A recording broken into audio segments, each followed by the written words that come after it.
a nice little piece of equipment to have, and it's also nice if you just want to lie down and put your head on something because you need a rest. A little small ball. This kind of gets you into the right position a lot of the time when you have a bit of a sore neck, or if you need to lean back into something in your lower back, but it also just focuses your attention. And a lot of the time, that's where the problem is you are looking into space and not actually focusing. So using one of these little balls kind of just gets you into the right position as well. So when you're sitting, okay, sitting up onto your sitting bones are these ones under here.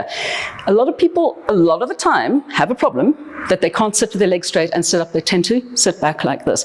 If you have that problem, sitting up straight, bend the knees, tilt the pelvis down, so you're pulling up straight.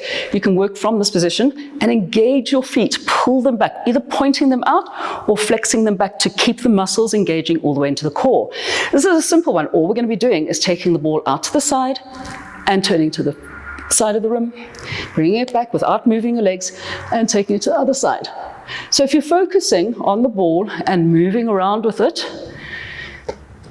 it becomes so much easier. You want to make sure that your legs aren't moving backwards and forwards. Don't lose the tension on the legs. Then you bring them together at the end of the exercise, roll the ball down, and just pressing down onto the toes.